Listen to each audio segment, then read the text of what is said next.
할렐루야. 우리 앞뒤 좌우 인사하겠습니다. 사랑과 믿음의 교회가 됩시다. 그렇습니다. 사랑하는 여러분, 오늘 본문은 매우 중요한 역사의 전환점을 그리고 있는 본문입니다. 예수 그리스도를 믿는 사람들을 잡고 박해했던 바울은 다메섹 도상에서 예수님을 만나고 그가 회심을 경험하게 됩니다. 그리고 그가 사흘 동안 식음을 전폐하며 앞을 보지 못하고 있는 가운데 하나님께서는 아나니아를 보내서 그의 눈을 다시 회복하게 하죠. 이후에 회심한 사울은 20절 말씀을 보니 제자들과 함께 있다가 그 즉시로 예수 그리스도를 전합니다. 예수님을 전하면서 예수님이 하나님의 아들인 것과 예수 그리스도께서 십자가에 달려 돌아가셨다는 것을 분명하게 전파를 했습니다. 그로 인해 이 사울은 유대인들의 미움을 사게 되었고 죽음의 위협 속에서 도망을 가게 되었습니다.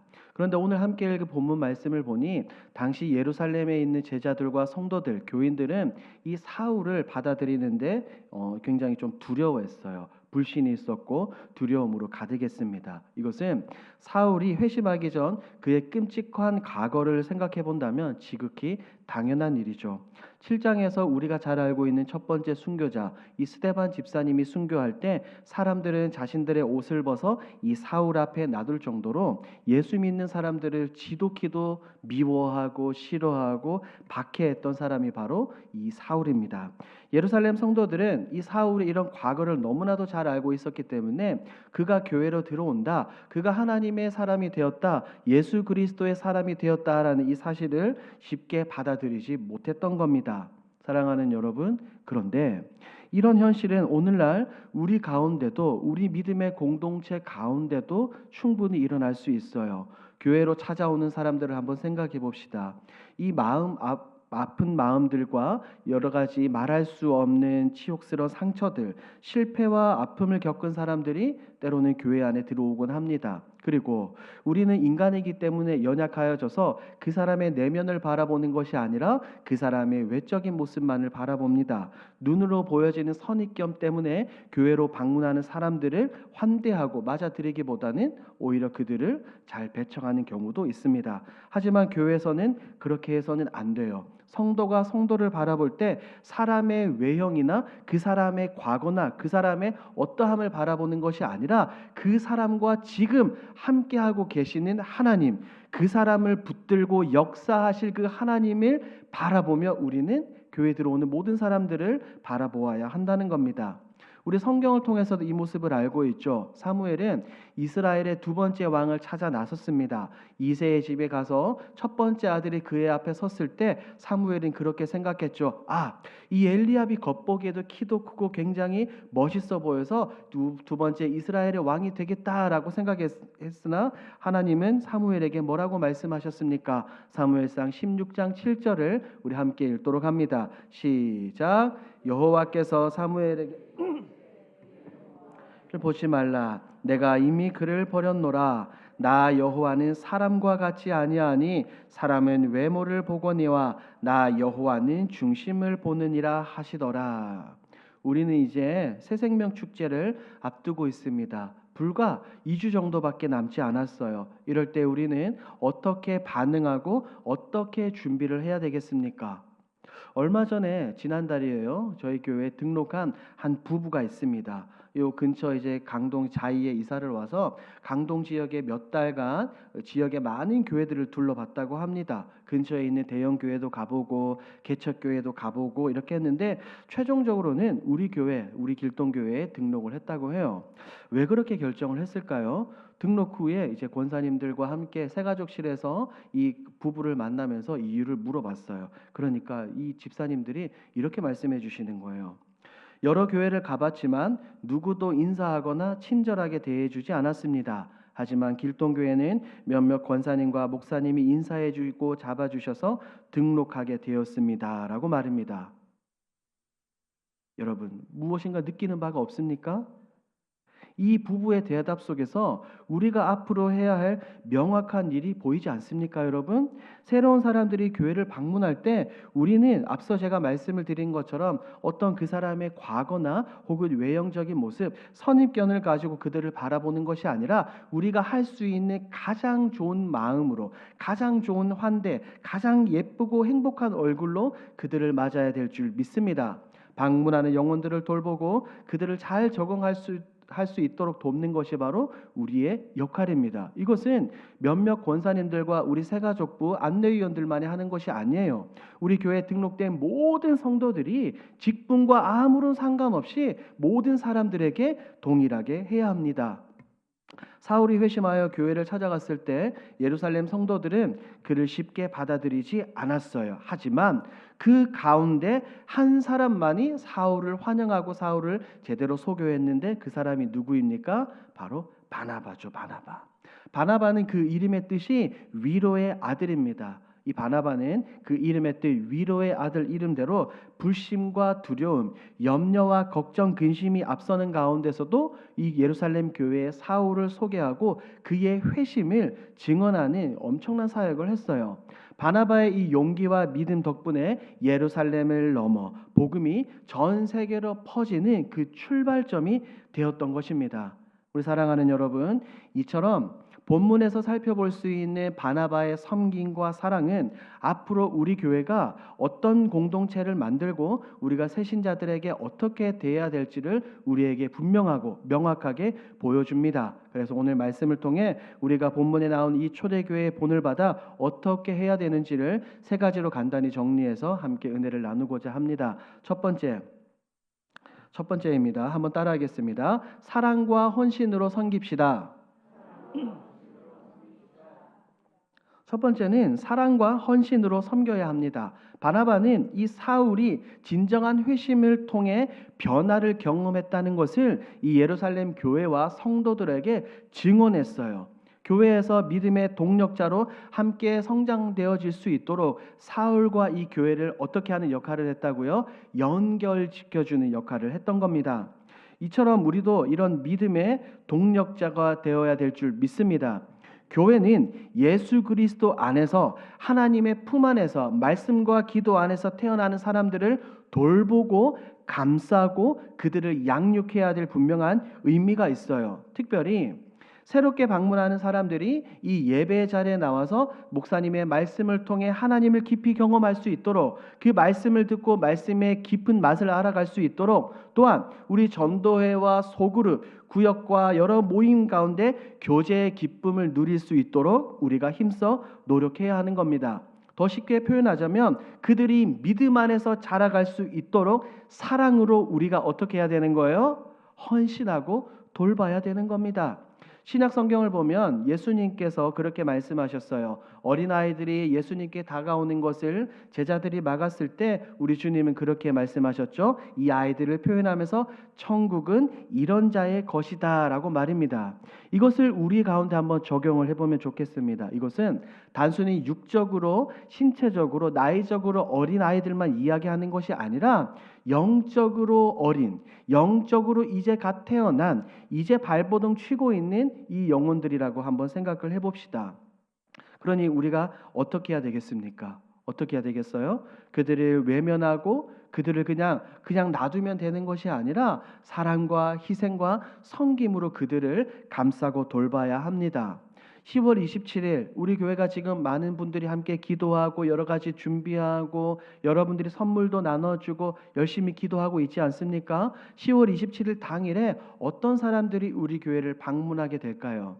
분명히 그 중에는 여러분들이 작정서에 적어낸 교회 안에 있는 장기 결석자들도 있겠지만 대부분 여러분들이 사랑하는 친구이니까 교회에 대해서 알지 못하는, 하나님에 대해서 잘 모르는, 예수 그리스도에 대해서 잘 모르는 분명히 영적인 어린아이들일 겁니다. 충분히 낯설고 이 낯선 공간에서 말씀과 예배 가운데 혼란스러움을 느낄 수 있어요. 그럴 때 우리가 어떻게 해야 되는 거예요? 그들을 잘 감싸고 그들이 믿음 안에서 사랑 안에서 자라날 수 있도록 도와야 합니다. 이 사실은 사실 우리가 이미 알고 있어요.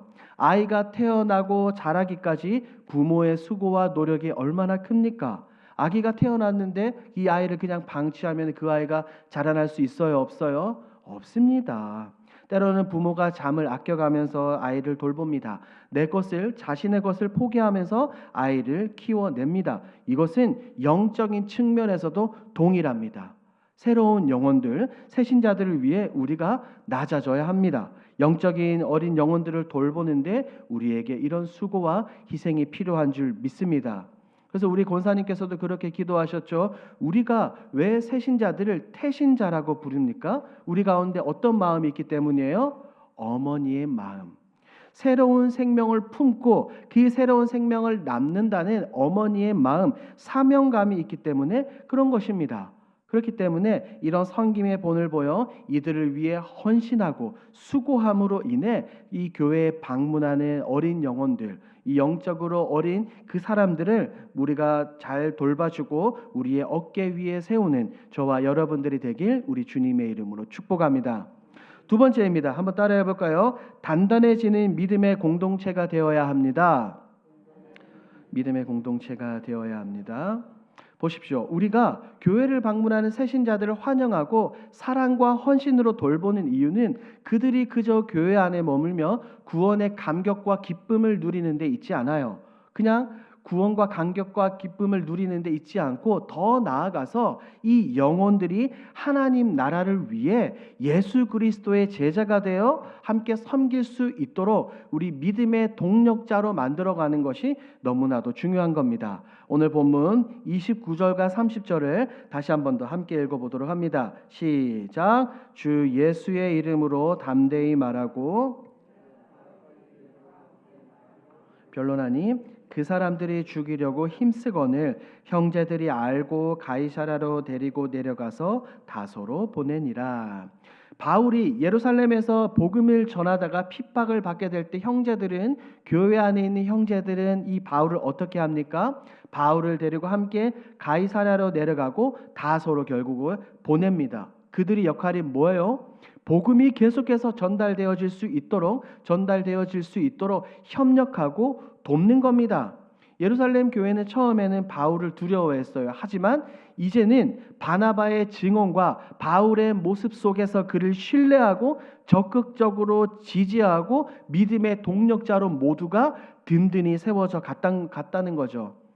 오늘 본문에서 예루살렘 성도의 모습들을 통해 우리 교회가 어떻게 해야 되는지를 오늘 본문은 우리에게 분명하게 보여주고 있습니다. 그저 온 사람들이 주님을 영접하는 데 그치는 것이 아니라 그들이 제가 말씀을 드린 것처럼 예수 그리스도의 제자로 성장하며 자라나며 하나님 나라를 위해 헌신할 수 있는 든든한 동력자로 우리가 만들어야 되는 겁니다.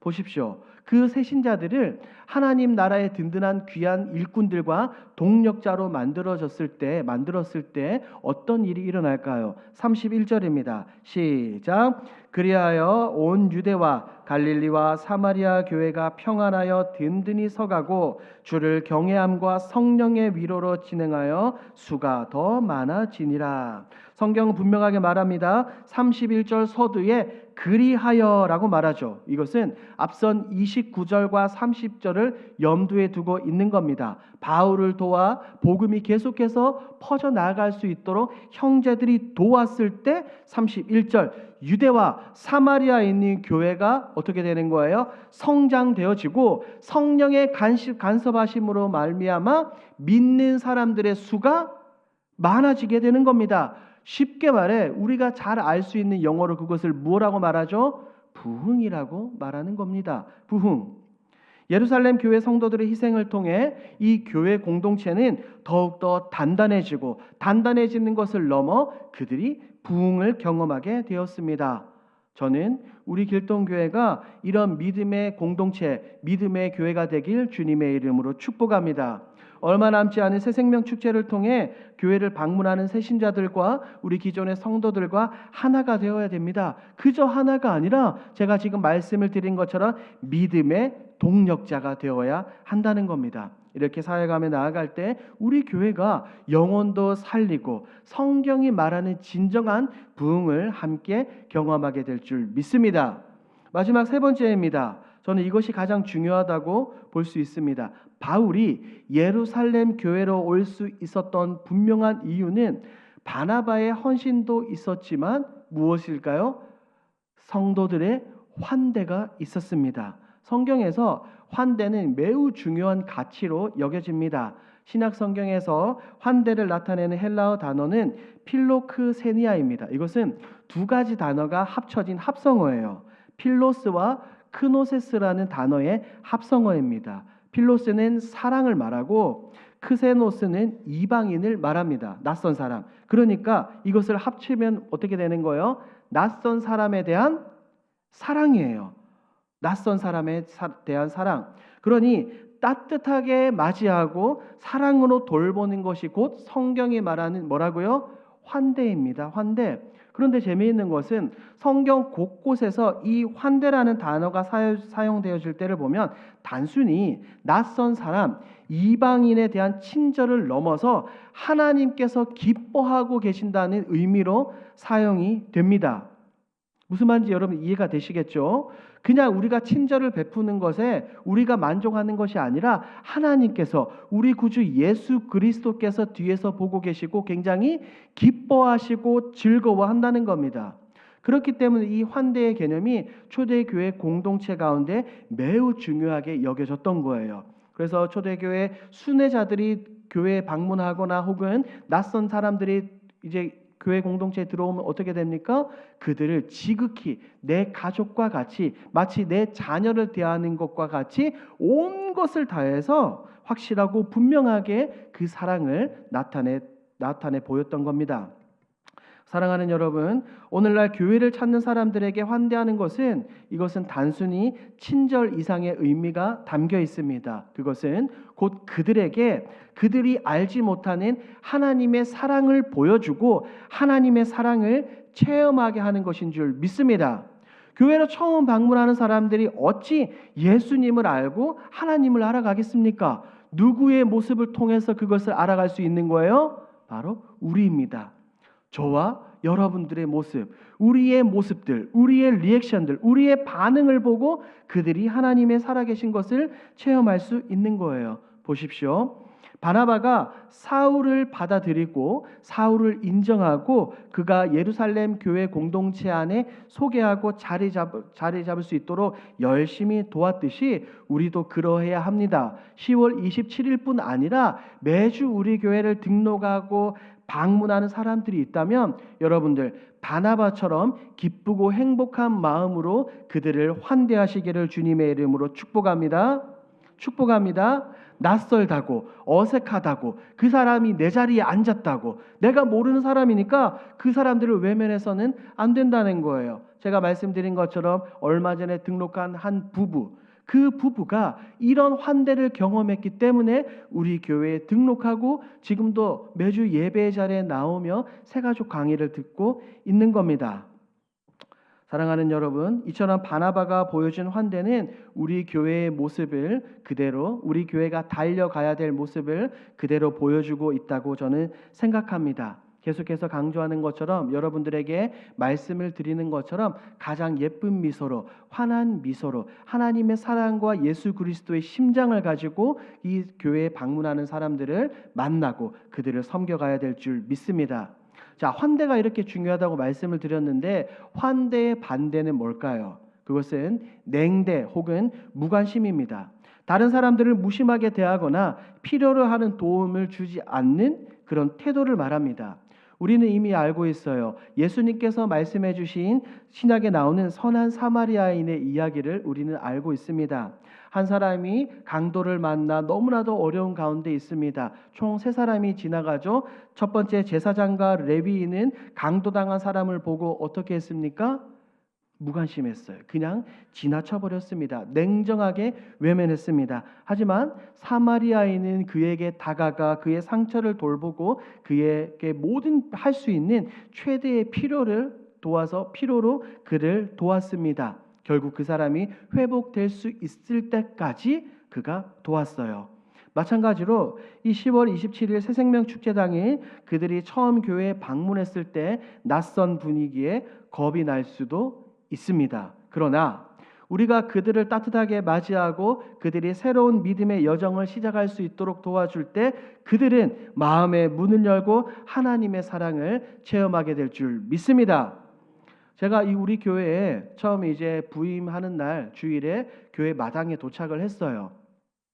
근데 이 교회 처음 오니까 얼마나 낯설고 긴장이 되겠습니까? 그런데 한 분 권사님이, 제 이름은 거론하진 않겠지만 한 분 권사님이 제가 누구인지를 밝히지도 않았는데 어떻게 오셨냐, 왜 오셨냐, 본당은 여기입니다, 화장실은 저기, 막 이렇게 설명해 주시는 거예요. 그래서 제가 이 부임하고 인사도 하지 않았을 때 제 이렇게 걱정스러운 마음이 어떻게 되었을까요? 계속 갔을까요? 눈 녹듯이 사라지게 되었던 겁니다. 이런 모습들이 우리 가운데 필요합니다. 우리 사랑하는 여러분, 교회는 그저 들어오는 사람들만을 기다리는 장소가 아니라 교회 안에 들어오는 사람들을 적극적으로 맞이하고 섬겨야 합니다. 왜요? 우리 주님께서 마태복음 25장에서 이렇게 말씀하셨거든요. 함께 읽습니다. 시작.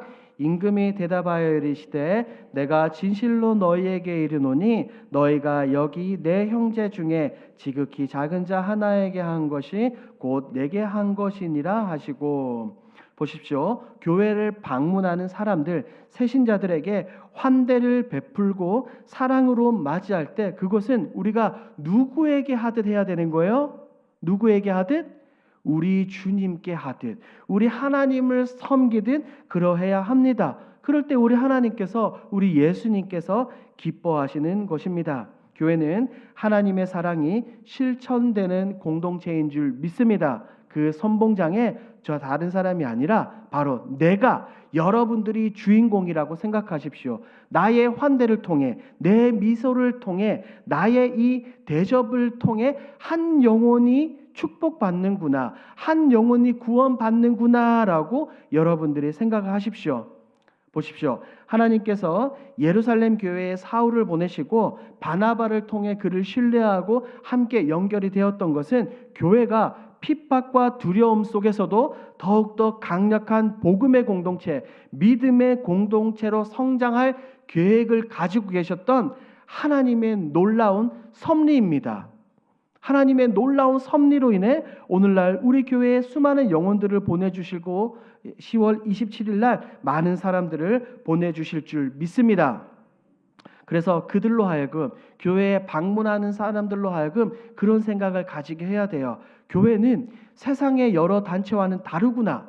세상의 여러 단체는 자신의 만족과 이익을 위해서 모여서 무언가를 하지만 교회는 다르구나. 교회는 서로 희생하고 서로 낮아지고 서로 사랑하며 서로 섬기는 공동체구나라는 것을 그들로 하여금 느끼게 우리가 만들어야 합니다. 사랑하는 여러분, 새로운 영혼들을 맞이할 때 그들이 하나님 안에서 새로운 삶을, 새로운 믿음의 여정을 시작할 수 있도록 최선을 다해 그들을 환대해 주십시오. 우리가 그들에게 사랑의 손길을 내밀고 도울 수 있는 것이 바로 오늘 성경이 말하는 바나바의 사역입니다. 10월 27일 새생명 축제 가운데 이와 같은 마음으로 섬기는 저와 여러분들이 되길 우리 주님의 이름으로 축복합니다. 아멘. 오늘 말씀의 결론을 맺도록 하겠습니다. 오늘 사도행전 9장에 나타난 바나바와 예루살렘 교회의 모습은 오늘 우리 교회가 앞으로 달려나가야 될 바를 분명하게 보여줍니다. 바나바는 회심한 사울을 이 교회 공동체 안에 적극적으로 소개하고 연결하는 역할을 하여 바울이 복음 전파에 헌신할 수 있도록 이끌었습니다. 그리고 교회는 이 새로운 믿음의 형제를 외면하고 배척했던 것이 아니라 사랑으로 품고 끝까지 지지하며 동력했습니다. 그 결과 31절에서 우리가 함께 살펴본 것처럼 교회는 폭발적으로 성장이 되었죠. 오늘 우리 교회도 이와 같은 믿음의 공동체가 되어야 합니다. 새신자들을 환대하고 사랑과 헌신으로 그들의 곁을 지킬 때 하나님께서는 그들을 통해 새로운 역사를 일으키실 겁니다. 그럴 때 우리 교회가 하나님의 마음을 시원하게 하며 하나님께 칭찬받는 우리 성숙한 교회 공동체가 될 것입니다. 우리는 할 수 있습니다. 우리가 서로를 격려하고 하나님 나라를 위해 함께 기도하며 우리의 섬김과 우리의 손길을 통해 교회를 더욱더 단단하게 세워 갑시다. 그럴 때 하나님께서 초대교회에 부어주셨던 은혜와 같은 사랑과 같은 이 부흥의 기쁨을 우리도 맛보고 경험하게 될 줄 믿습니다. 오늘 마지막 제목처럼 사랑과 믿음의 성숙한 공동체가 되는 우리 여러분들과 우리 교회가 되길 우리 주님의 이름으로 축복합니다. 아멘.